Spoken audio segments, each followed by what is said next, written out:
Hello everybody and welcome back to the channel. We're coming to you today from a natural forest rather than from the garden in the backyard. And we're going to look at how Mother Nature has designed this forest to see if we can mimic that in our backyard food forest with how we design it.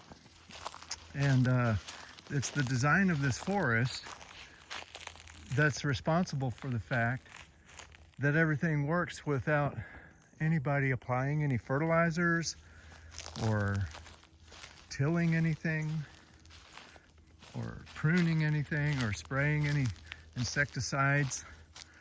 All those classic garden maintenance tasks that we were all taught we needed to do in order to grow food. Well, nobody's doing that out here. And yet, look at all this growth. Look at all this biomass. It's just tremendous. Look at the fertility of this soil. Let's just step up into this a little bit. Take a look.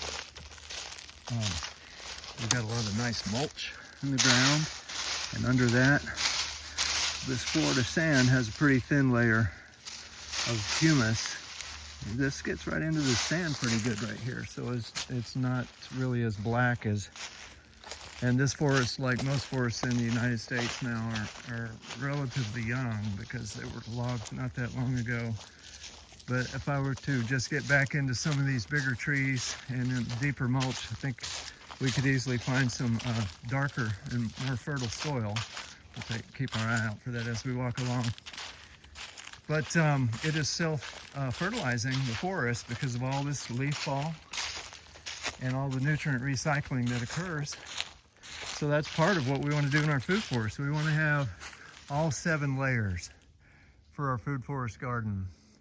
The 7 layers being the upper canopy, the tallest trees, the understory, the smaller trees, the shrubs, the herb layer beneath the shrubs, the ground cover layer on the ground, and then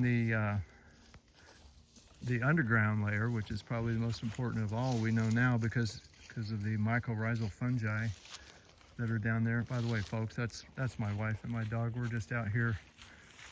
My wife Judy is a wildlife photographer, so she's doing her thing and I'm filming my little film here for my new YouTube channel. And we're in the Ocala National Forest. What a great place to get away from the hustle and bustle of the modern world and breathe some fresh air and perhaps get a look at some wildlife and the amazing things that we can find in nature. Now here's an open field, and this illustrates another concept. So for our food forest garden, we want to sort of freeze the process of forest succession at a state that's sort of halfway between a meadow like that versus a mature forest like that. In other words, the forest edge. It's right along the forest edge where we have the combination of the shade from the big trees, all the leaves falling from the big trees to mulch our soil and keep it moist, keep it fertile. And yet we still have some light like you have out here in the meadow. You have enough sunlight to grow food. So it's right on the edge. And that's what you're doing with a food forest. You're trying to sort of create a balancing act and get the benefits of the deep, shady forest combined with the sunlight of the open pasture. Other things to notice, we've got lots of diversity, right? Lots of different species. It's not just one crop, like a field of corn or a field of soybeans or even a field or a forest of pine trees for timber production. It's diverse. There's lots of different species. And that supports a much more diverse population of animals by virtue of having a lot of diversity in the plants.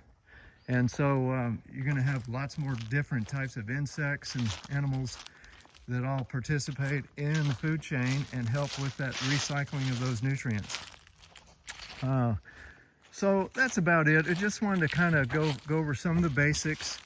I can feel how cool it is in the shade in this forest. That helps to conserve water. Out there in that open field, it feels hot. You know that sun is hitting that ground and driving the evaporation of that moisture right out of that soil. So that's part of it. You want your food forest, if you're comfortable, then the plants are comfortable. That's a good rule of thumb. If you're hot and your plants are hot, they're going to be stressing. So you want your food forest to have big trees in it and some shade. Not too much, but a mixture. There's other aspects of all this that we can get into in the future. But one quick one, and then we'll wrap it up, is that with that diversity of insect life that we have, the pests are naturally under control.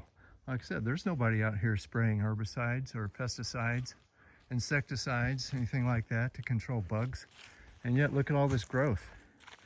And the bugs are going to eat some of the leaves. That's okay. The oak trees, that's not an oak, that looks like a sweet gum, but this is dominated by oaks in the Ocala National Forest. The oak trees are fed on by actually dozens of species of moths and butterflies, and then the birds feed on those caterpillars.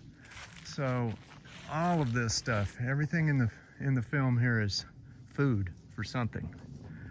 So the trick is to just grow a forest that happens to contain more food that people like to eat. And while you're at it, go ahead and share some of that food with the natural world, with the wildlife that inhabit your food forest. There's enough for everybody.